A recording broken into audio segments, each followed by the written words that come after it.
கடவுள் அருள் டிவி நேயர்களுக்கு அடியேன் சிவயோகி சிவசக்திமான் சுவாமிகள் வணக்கத்தை தெரிவித்துக் கொள்கிறேன். அன்பு நேயர்களே, இந்த பதிவில் சுக்கிர பெயர்ச்சி பலன்கள் தான் சொல்ல போகிறோம்.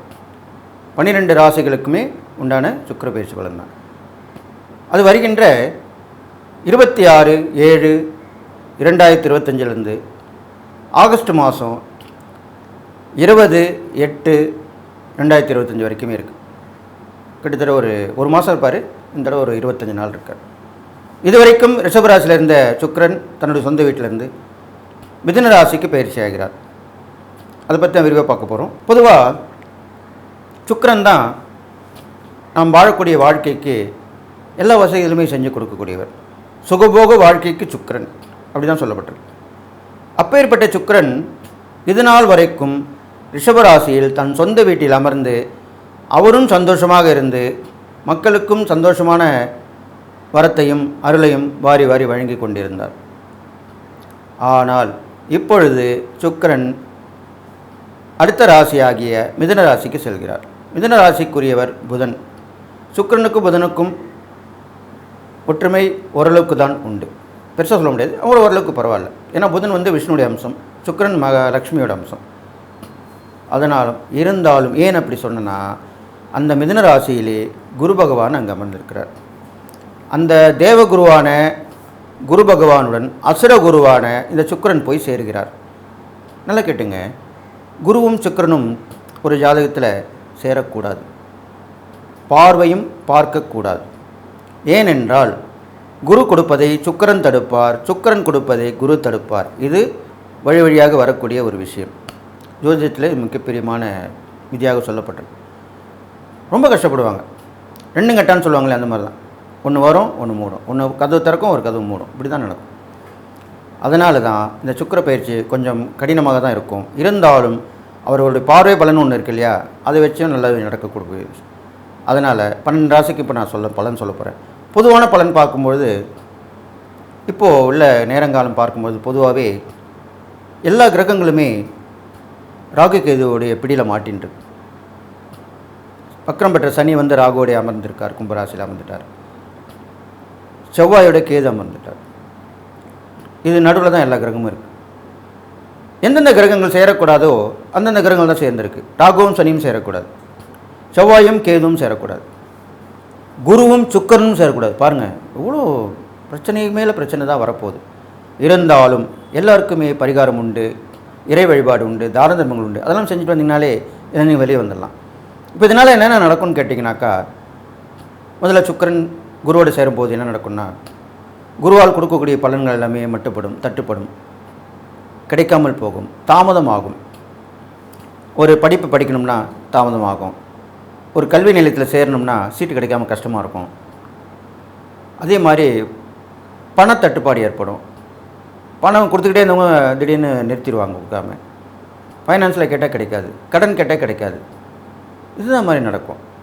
அதே மாதிரி வண்டி வாங்கணும்னு நினைப்பீங்க, தள்ளி தள்ளி போயின்னே இருக்கும்.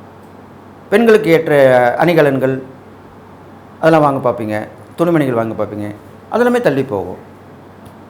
சுகபோகமான வாழ்க்கைக்கு தேவையானவற்றை வாங்கணும்னு நினைப்போம், ஆனால் தள்ளி தள்ளி போயிடும்.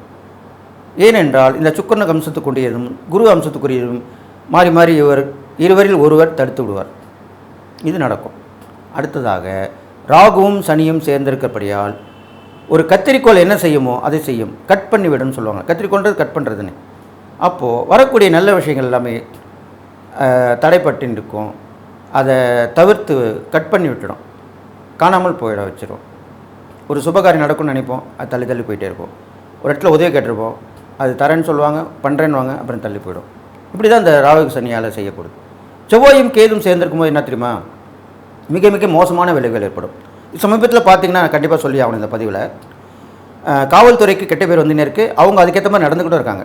அந்த செவ்வாய் கிரகம் என்றது என்ன, காவல்துறைக்கும் இராணுவத்துறைக்கும் உரிய கிரகம் செவ்வாய் கிரகம். அப்பேற்பட்ட கிரகம் கேதுவோடு சேர்ந்தால் கேது போல் கெடுப்பார் இல்லைன்னு சொல்லியிருக்காங்க ஜோதிட சாஸ்திரம். அப்போ கேது, அந்த கெடுக்கக்கூடிய கேதுவோட செவ்வாய் சேர்ந்திருக்கு இல்லையா, அதுவும் சிம்மத்தில் சேர்ந்திருக்கு இல்லையா, சூரியன் வீட்டில்.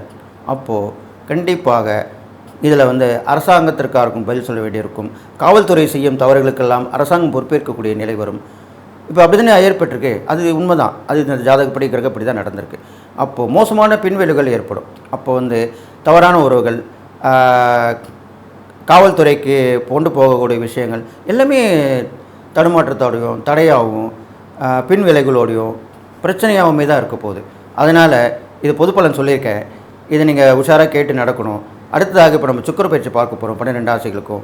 கணவன் மனைவி பிரச்சனை தீர, பிரிந்தவர்கள் ஒன்று சேர, தகாத உறவில் இருந்து விடுபட, செய்வினையை செய்தவருக்கே திருப்பிவிட, எதிரிகள் உதிரிகளாக, வழக்கில் வெற்றி காண, வியாபாரத்தில் முன்னேற்றம் அடைய, பணம் பொன் பொருள் சேர 11 நாளில் உங்களது அனைத்து பிரச்சனைகளும் கேரள முறையில் பிரசன்னம் பார்த்து சரி செய்யப்படும்.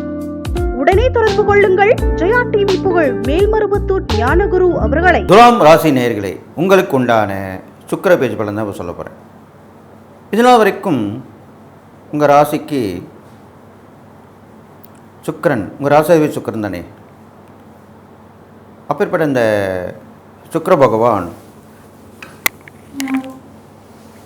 உங்கள் ராசிக்கு 8ஆம் இடத்துல இருந்தார். இப்போது 9ஆம் இடத்திற்கு வந்து விட்டார்.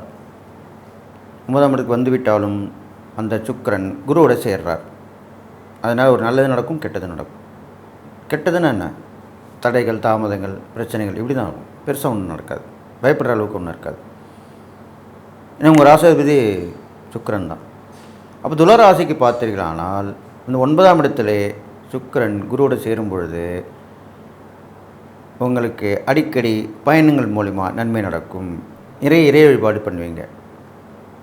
ஆன்மீக சுற்றுலான்னு சொல்லுவாங்க இல்லையா, அதெல்லாம் போயிட்டு வருவீங்க. தந்தை வழி உறவு பலப்படும்.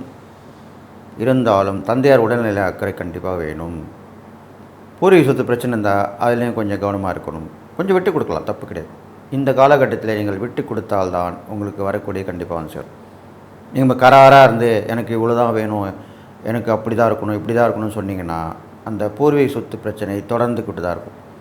ஏன்னா போல காலகட்டத்தில் பிரச்சனை வரப்போகுதுன்னு தெரியுது. அப்போ நம்ம கொஞ்சம் சில விட்டு கொடுத்து போனால் தப்பு கிடையாது, கண்டிப்பாக வந்துடும். அப்போ உங்கள் பிரச்சனைலாம் தீர்ந்துடும். அடுத்ததாக வெளியூர் பயணங்கள் ஏற்படும். கண்டிப்பாக துளாராசிக்காரங்களுக்கு வெளியூர் பயணங்கள் ஏற்படும். அது மூலிமா நல்ல விஷயம் நடக்கும். உதவி ஒத்தாசை கிடைக்கும். வழக்குகள் மூலமாக நன்மை நடக்கும். எதிர்பாலித்தவர் ஆனந்த பெண்ணுக்கும் பெண்ணந்தானுக்கும் அவங்களுக்கு உதவிகள் கிடைக்கும். இது மாதிரி நடக்கும். அடிக்கடி பயணங்கள் தொடர்ந்துபடி தான் இருக்கும். அது மூலிமா நல்ல விஷயங்கள் நடந்துக்கிட்டே தான் இருக்கும். எல்லாமே நடக்கும்.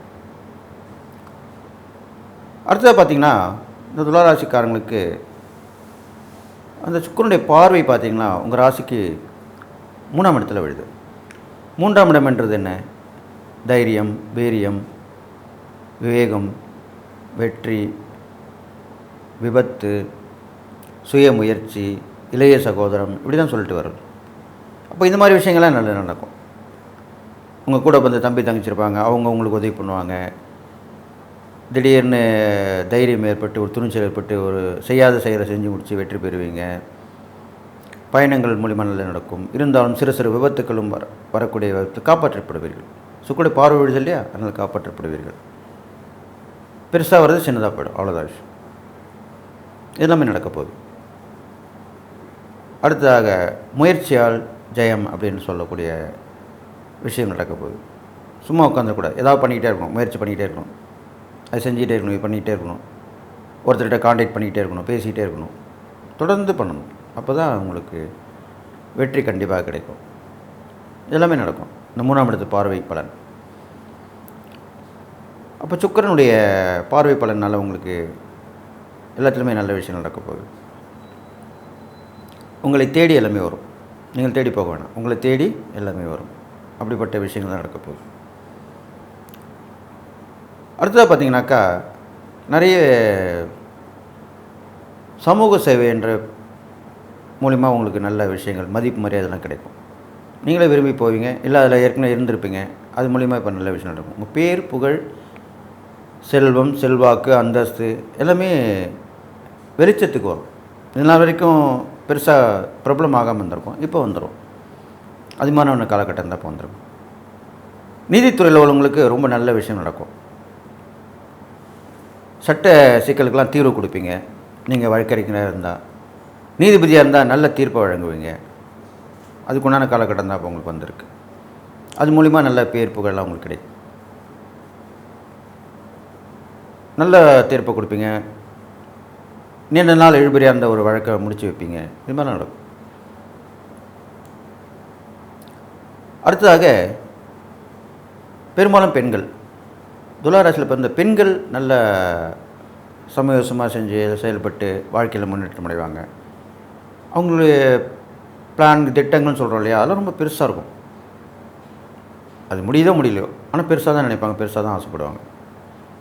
அதேமாரி தான் இப்போ நடக்க போகுது. அப்போ இந்த துளாராசிக்காரர்களுக்கு பெண்கள் வழியில் நல்ல முன்னேற்றம் இருக்கும்.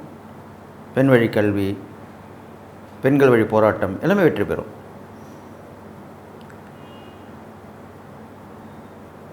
அதுக்கப்புறம் பார்த்தீங்கன்னாக்கா,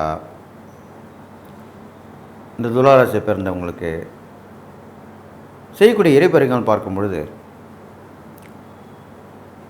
லக்ஷ்மியின் கூடிய நரசிங்க பெருமாள், அதான் நரசிம்மர் சொல்லுவாங்க, அவரை வழிபட்டு வரலாம். அவரை வழிபாடு பண்ணி வரலாம். வெள்ளிக்கிழமை, சனிக்கிழமை துளசி மாலை சாத்தி, நெய் விளக்கு ஏற்றி, பானகம் வைத்து வழிபட்டு வரலாம். கண்டிப்பாக உங்கள் பிரச்சனை உடனடியாக தீரும். நாளை என்பது நரசிம்மரிடம் இல்லை. உடனடியாக பலன் கிடைக்கக்கூடிய தெய்வமாக அவர் போற்றப்படுகிறார். அதனால் உங்களுக்கு கண்டிப்பாக நல்லது நடக்கும். அடுத்து செய்யக்கூடிய இறைப்பறை தான தர்மம் பார்க்கும்பொழுது நிறைய சொன்னேன் இல்லையா, இந்த பெண்கள் வகையில் அவங்களுக்கு உதவி பண்ணலாம், அவங்களுக்கு படிப்புக்கு உதவி பண்ணலாம், திருமணத்துக்கு உதவி பண்ணலாம், வாழ வெட்டியாக இருப்பாங்க இல்லையா, கணவனில் கைவிடப்பட்டு அவங்களுக்கு உதவி பண்ணலாம், இதெல்லாம் பண்ணலாம். இது இல்லாமல் அந்த வழக்குகள் ஏற்பட்டிருக்கும், அது இழுபறியாகவே இருக்கும். அப்பேற்பட்டவர்களுக்கு நீங்கள் இலவச சட்ட உதவி பண்ணி கொடுக்கலாம். நீங்கள் வழக்கறிஞர் தான், நீங்கள் முன்னிருந்து நடத்தி முடித்து கொடுக்கலாம். அதுக்கப்புறம் அவங்ககிட்ட வாங்கிக்கலாம், ஒன்றும் பிரச்சனை இல்லை. அவங்களுக்கு உங்கள் மூலிமா ஏதோ ஒரு உதவி செய்யணும், அவ்வளோதான் விஷயம். இப்போ கண்டிப்பாக அவங்களுக்கு நல்லது தான் நடக்கும். நான் சொன்ன இந்த பரிகாரங்கள் தான தர்மம் பண்ணிட்டு வந்தாலே துளாராசிக்காரர்கள் கண்டிப்பாக நல்லா நடக்கும். உங்கள் ராசியை சுக்கரன் தானே, அதனால் பெருசாக கெடுதல் ஒன்றும் பண்ண மாட்டாங்க. எப்படி இருந்தாலுமே உங்களை முன்னேற்றத்தை தான் வழி பார்ப்பார். உங்களுக்கு திறம்பட உங்களை திறமையை கொண்டு வர பார்ப்பார். உங்களுடைய முன்னேற்றத்தை வெளிக்கொண்டு வர பார்ப்பார். இது மாதிரிலாம் பண்ணுவார் சுக்கிர பகவான். அதனால் நீங்கள் அனுதினமும் வழிபட்டு வரணும். குலதெய்வ இஷ்டத்தை வழிபட்டு வரலாம். சுக்கிரனுடைய அம்சமான மகாலட்சுமியை வழிபடலாம், வள்ளி வழிபடலாம். இது மாதிரிலாம் பண்ணிட்டு வரலாம். முருகப்பெருமானை வழிபட்டு வரலாம். வள்ளி தெய்வானுடைய சமேத முருகப்பெருமானை வழிபட்டு வரலாம். ஸ்ரீதேவி பூதேவி சமேத வெங்கடாஜலபதியை வழிபட்டு வரலாம். இது மாதிரிலாம் திருமண குளத்தில் உள்ளவங்களை வழிபட்டு வர்றது ரொம்ப விசேஷம். அந்த கோயிலுக்கு நடக்கிற விசேஷங்களை கலந்துக்கலாம். அதில் உங்கள் பங்கு இருக்கணும். இது மாதிரிலாம் செய்யணும். இது செய்ய உங்களுக்கு நல்ல விஷயங்கள் தான் நடக்கும். கெட்ட விஷயம்லாம் போயிடும்.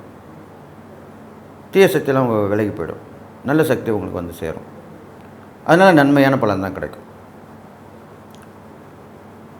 எனவே இந்த இறைப்பரிகாரம் தான் பண்ணிட்டு வந்தீங்கன்னா கண்டிப்பாக இந்த சுக்கிர பயிற்சி பலன் உங்களுக்கு எல்லா வகையிலுமே ஏற்றமாக தான் இருக்குன்னு சொல்லி, எல்லா நலமும் பெற்று வாழ்வீங்கன்னு சொல்லி வாழ்த்தி விடைபெறுகிறேன். நன்றி, வணக்கம். கடவுள் அருள் டிவியை பார்த்தமைக்க நன்றிகள். மேலும் இது போன்ற தகவல்களை தெரிந்து கொள்ள கடவுள் அருள் டிவியை சப்ஸ்கிரைப் செய்யுங்கள். மறக்காமல் பெல் ஐக்கானை கிளிக் செய்யுங்கள்.